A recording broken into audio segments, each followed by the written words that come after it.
You are listening to The Vocal Technologist.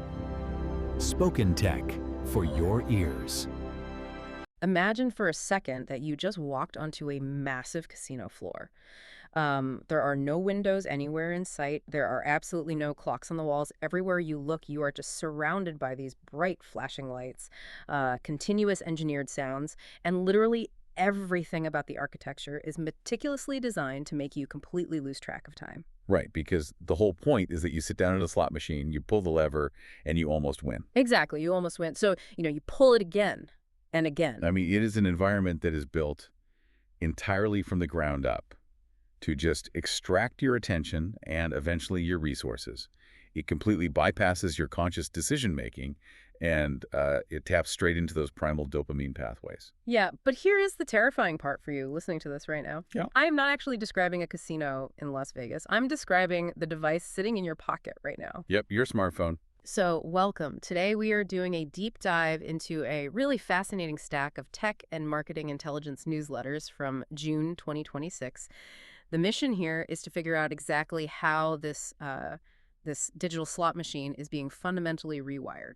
It is such a critical moment to look at these sources together, honestly. Yeah, we're looking at a massive ongoing shift in how humans consume information, how AI is just completely altering visibility and search, and how the smartest brands are adapting.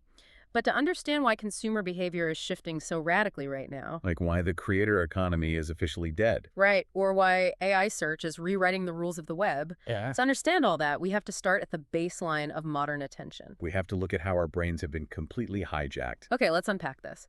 Because there's this incredibly eye-opening NPR transcript in our stack that breaks down modern app design. The features keeping us glued to our phones are not accidental. No, not at all. They weren't just like quirky choices made by developers in Silicon Valley. They were borrowed directly from the gambling industry. I mean, we're talking about taking decades of continuous behavioral experiments on millions of casino players and just jamming it into social media feeds. And researchers actually have a name for the result of that. They call it a dark flow state. Dark flow, that sounds incredibly dystopian. It is a heavy term. I mean, in psychology, flow is usually a positive state, right? Like when an artist is completely absorbed in painting or an athlete is in the zone. Oh, right. But dark flow describes this highly engineered negative psychological state where a user basically merges with the screen. You lose all sense of time, your awareness of your physical surroundings just vanishes, and you might even ignore physical discomfort. Wow. And the research actually points out 4 very distinct ingredients that tech companies combine to manufacture the state, right? Yes. And seeing the recipe is kind of wild. Ingredient 1 is isolated, solo use. The app works best when it's just you staring at the screen, totally shutting out the room. Makes sense. Just you and the machine. Exactly. Ingredient 2 is endless auto-loading content. There's literally no bottom to the page. Right. You never reach a natural stopping cue that tells your brain, okay, we're done here. Right. And then ingredient 3 is rapid, friction-free scrolling. You don't even have to expend the energy to click a next page button anymore. It just flows. Which brings us to the 4th ingredient, and I think this is arguably the most manipulative one. Oh, absolutely. It relies on an AI algorithm that is deliberately designed to offer you something close to what you want, rather than the exact thing you're actually looking for. This mechanism blew my mind. It's exactly like a rigged carnival game. Yeah. You know those ones on the boardwalk where you throw the ring at the glass bottle, and it almost lands perfectly but bounces off at the very last second? Oh, yeah, it keeps you hooked. The algorithm does that with content. It serves you a video or a post that is just interesting enough to keep you on the hook, but not deeply satisfying enough to actually make you put the phone down. It deliberately lets you almost win. Because if the algorithm gave you the perfect, most satisfying piece of content immediately, your need would be fulfilled. You'd close the app and go about your day. And they can't have that. Exactly. By feeding you the near miss, it keeps you hunting for that perfect dopamine hit. But what our sources show is that a fascinating counter-movement is finally happening. Yeah, and it's coming from an unexpected place, Google Labs. They recently introduced this experimental AI app called Dream Beans. Dream Beans, yeah. And the entire stated goal of this app is to actively reduce your scrolling. Which is wild. Right. Oh. It connects to your Google Workspace with your permission, of course. And instead of giving you an endless feed of information, it generates this highly personalized, finite daily collection of stories based on your activity. The key word there being finite. Yes. Once you read your daily insights, the app is done. There is literally nothing left to scroll. But hold on, let me push back on this for a second. That doesn't make sense to me logically. How so? Well, big tech companies, Google included, profit entirely from our prolonged attention. Their ad revenue models absolutely depend on us staring at screens for as long as possible. Why on earth would they spend money building a tool like Dreambeans to stop us from scrolling? Isn't that just completely cannibalizing their own business model? It definitely looks like a paradox on the surface, but it's actually a long-term survival strategy. Really? Yeah. Consumer fatigue has reached a breaking point. People are feeling the real negative psychological toll of this dark flow state, and they are actively looking for ways to disconnect. So they're just exhausted. Completely burned out. Mm. And tech giants are starting to realize that burning out your user base isn't sustainable. To keep you in their ecosystem for the next 10 years, they have to start delivering actual actionable value instead of just cheap, endless dopamine. Oh, so if they don't provide the antidote themselves, users will just abandon the platforms entirely. Precise. And that exhaustion, that deep burnout from the infinite scroll of low-quality content, it seems to be the exact catalyst driving the next massive shift in our sources. Because if people are tired of the endless feed, it changes what they value, which leads us to the death of the creator economy. It is a profound pivot. I mean, for the last decade, the gold standard in online business was maximizing your reach. Right. Everyone wanted to be an influencer. Exactly. You wanted millions of casual followers. But because consumers are so utterly exhausted by generic content designed just to trap their attention, they no longer trust massive reach. They demand proof and extreme clarity. Right. The sources refer to this as the rise of the expert economy. And we have some really interesting analysis here from Kajabi, which, if you aren't familiar, is a major platform where professionals build online courses and membership sites to monetize their knowledge. And what do they see in their data? They are seeing a hard pivot away from general content creators. Because generative AI has made it incredibly easy for literally anyone to mass-produce generic blog posts or video scripts, audiences now place a massive premium on unique perspectives. They want to see real-world experience. And Kajabi is actually betting their entire platform infrastructure on this shift. They are moving their focus to support expert-led businesses rather than broad influencers. Because smaller communities are winning, right? Yeah, their internal data shows that smaller, highly engaged communities built around actual demonstrated expertise are dramatically outperforming massive passive audiences. Wow. A professional who has, say, 5,000 dedicated community members is driving more purchases, more referrals, and better long-term loyalty than a lifestyle vlogger with 5 million followers. It tracks perfectly with real life, honestly. Think about taking your car to a mechanic. Would you rather go to a mechanic who has 1 million TikTok followers, a flashy billboard, and perfectly clean fingernails? Or do you want the local mechanic who walks out of the garage, hands you the greasy, broken part from your engine, and physically shows you the crack in the metal? You want the grease. You want the proof that they actually do the work. Exactly. And that demand for clear, demonstrable value is bleeding over into how we buy physical goods, too. Cautious shoppers are actively rewarding brands that communicate straightforward outcomes. We see this in the data from practical e-commerce. Retailers like Walmart, Costco, Dollar Tree, they posted incredibly strong quarterly growth recently, specifically because they make their value propositions ridiculously clear. Yeah, consumers want to know that durability. They want to know the exact savings. They are completely numb to fancy marketing buzzwords. And there is a fascinating psychological study in the stack that perfectly illustrates this demand for clarity, focusing on physical product packaging. Oh, the transparent packaging study. The numbers on this are staggering. So researchers found that making a product's packaging transparent, literally letting the consumer see the physical item inside the box or bag, makes them significantly more likely to choose it. Yeah, it makes consumers 4 times more likely to choose a product. 4 times. And it makes the item 67.2% more attractive and drives a 40.6% higher purchase interest. Because the underlying psychology is that seeing the actual product creates a sense of psychological ownership. Your brain connects with it before you even reach the register. Though I have to mention, the researchers did include a very funny caveat. Oh, right, the unappetizing food rule. Yes. Do not use transparent packaging if your product looks inherently unappetizing. Like, nobody wants a window into a gray, mushy protein bar. Very true. But I get how transparent packaging works for a bag of premium cookies, but how does a brand create transparent packaging for a digital service? Or an abstract concept, like you can't put a window on a website? What's fascinating here is that the psychological mechanism remains exactly the same. You just have to adapt the execution. In the digital world, transparent packaging is the expert economy. Meaning what? Exactly. It means sharing your raw, unfiltered data. It means publishing your real, messy workflows instead of just polished, PR-approved case studies. Ah, so showing the greasy car part. Exactly. When a digital professional pulls back the curtain and shows you exactly how they achieved a specific result, they're creating that same psychological ownership and trust. They're proving there is real substance inside the box. Here's where it gets really interesting, though. If consumers are desperately looking for real experts who provide this transparent value, they aren't going to find them by mindlessly scrolling a dark flow social media feed. No, they are changing how they search entirely. They are asking AI. And that shift is completely upending the architecture of the internet. AI overviews, those generated summaries at the top of search engines, have turned traditional search into what industry analysts are calling reading sessions. The data from Growth Memo really illustrates just how dramatic this is. Yeah, when an AI overview appears on a search page, between 42% and 48.5% of users just stay on that results page. They hover there for about 21 seconds, they read the AI's answer, and they leave. They never click a single link. The traditional website click is essentially dying. And for a brand trying to get noticed, the metrics are alarming. There is research here from Foundation Inc. looking specifically at B2B SaaS companies. Which is basically business software sold as a monthly subscription, right? Right.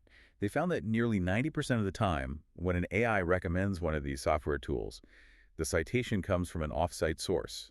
Wait, 90%? Almost 90%. Only about 10% of the time is the AI actually pulling information from the brand's own official website. So 90% of a brand's visibility is entirely out of their direct control. The AI is bypassing the polished corporate website and just digging into third-party communities to find what it thinks is human consensus. Exactly. The breakdown shows 21% of citations are coming from Reddit, 13% from YouTube, and 13% from LinkedIn. And it depends on the AI you use too, doesn't it? Yeah, ChatGPT heavily favors pulling from Wikipedia and Reddit, while Perplexity leans toward LinkedIn and software review sites like G2. But this leads to a massive problem. Because marketers realize that AI relies so heavily on platforms like Reddit to form its answers, they are aggressively manipulating those platforms to control the AI. Yeah, a recent investigative report from 404 Media outlines how entire communities are being spammed with content engineered purely to manipulate chatbots. And it's not just lazy spam with bad grammar either. Agencies are deploying armies of bots, paid human posters, and incredibly sophisticated networks of sock puppet accounts. They are reverse engineering the exact prompt patterns that large language models prioritize. So, like, one fake account will post a vague, highly engaging question about a problem.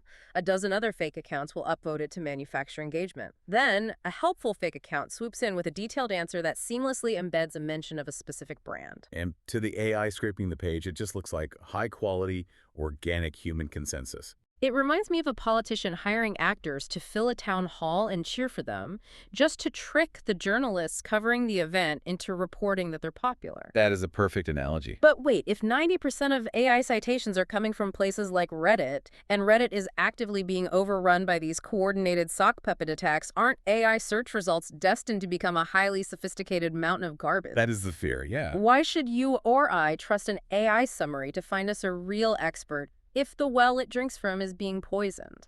This raises an important question, and it's the defining struggle of this next era of the internet. We are watching an escalating arms race unfold in real time. Between the AI and the marketers. Right. On one side, AI developers are desperately trying to update their models to filter out synthetic noise and identify authentic human expertise. On the other side, a massive industry of marketers is deploying increasingly advanced tactics to pollute that data for visibility. So for you, the user, it means critical thinking is more essential than ever. You simply cannot blindly trust an AI citation without interrogating the source it pulled from. Absolutely not. Okay, so we've talked a lot about how the consumer is changing and how the content is being manipulated, but let's look at the actual plumbing of the internet for a second, because our sources suggest that while people are panicking over Reddit bots, the tech world is arguing about the wrong infrastructure entirely. Yeah, there is a massive ongoing debate over something called LLMs.txt. LLMS.txt, what is that? Essentially, it's a simple text file that website owners can drop into their site's directory to provide a neat little summary for AI bots to read.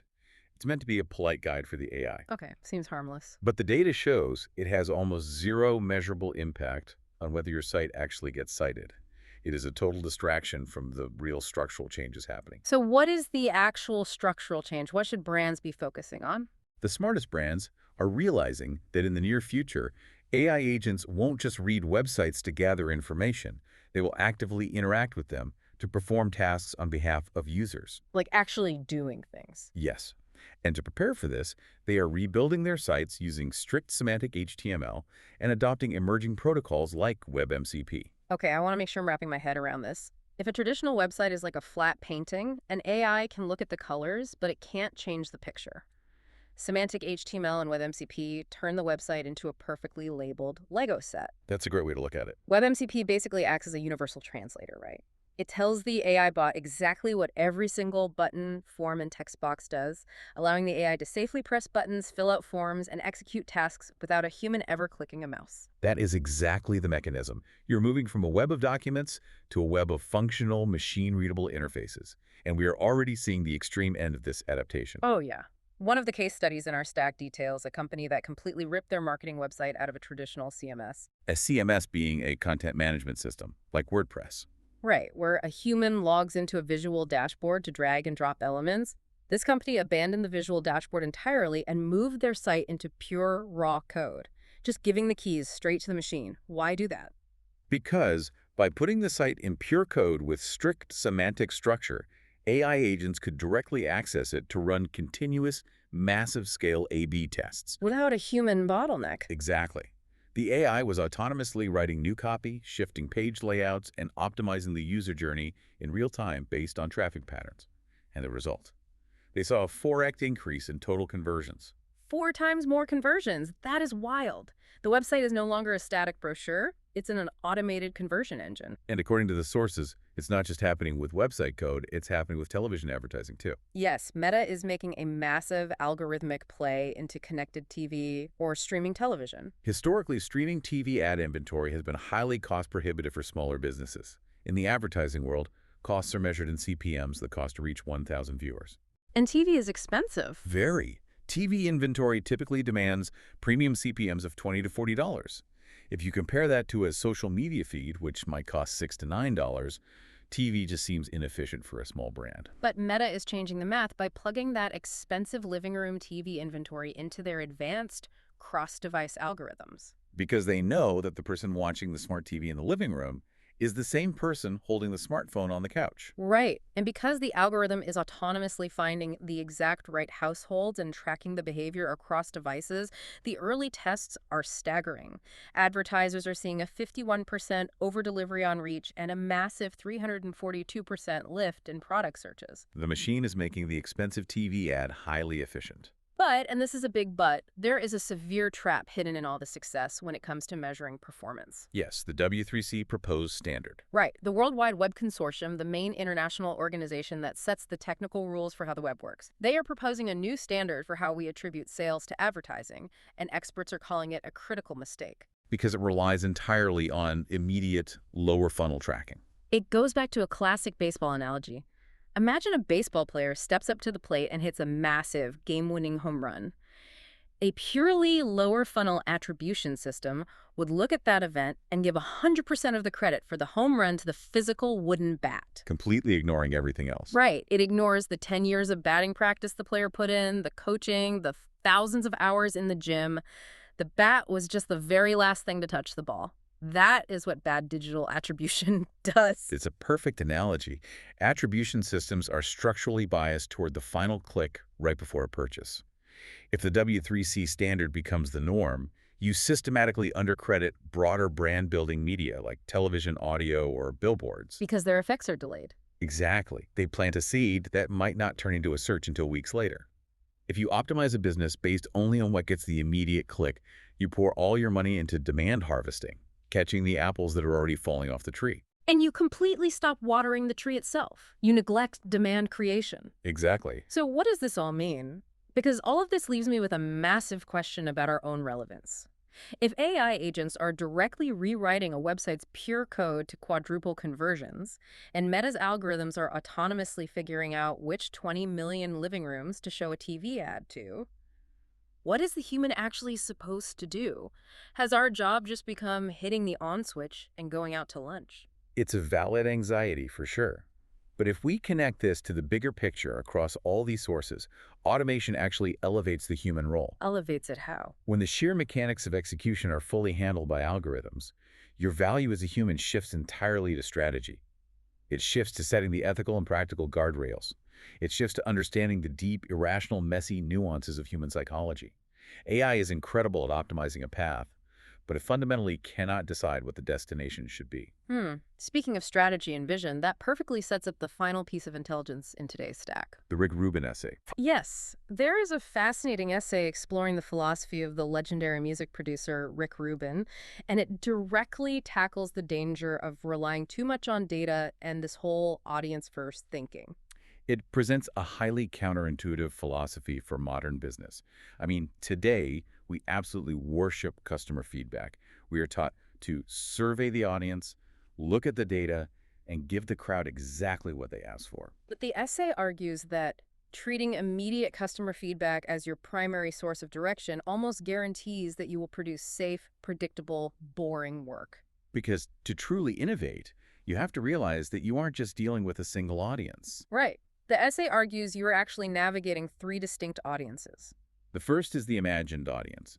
This isn't real people. It's the voice in your own head that drives self-censorship. It's the anxiety that whispers, oh, they'll never understand this, or the algorithm won't like this, before you've even finished creating it. Then you have the real audience. These are the actual people taking your surveys today or clicking on your website. Right. And they provide valuable data, but their insights are inherently limited because they can only tell you what they want based on what already exists in the world. Which brings us to the third group, the future audience. And the ultimate takeaway from Rubin's philosophy is that the future audience can only recognize true innovation after you bring it into existence. Wow. You cannot survey people to ask them what they want if the thing they actually need hasn't been invented yet. You have to balance an understanding of their current problems with the absolute uncompromising conviction to lead them towards something deeply original. Something that resonates on an emotional level that an AI simply cannot calculate. You have to have the vision to lead them out of the casino. Exactly. Which leaves us with a final question for you to mull over today. In your own career or your own life, are you just sitting at the slot machine, pulling the lever and optimizing for the algorithm? Are you making decisions based on that anxious, imagined audience in your head? Or do you have the courage to actually build something entirely new for the future audience? Something to think about. Thank you so much for joining us on this deep dive today. Keep questioning the algorithms, keep seeking out the messy, real experts, and as always, keep digging deeper. Spoken Tech for your ears.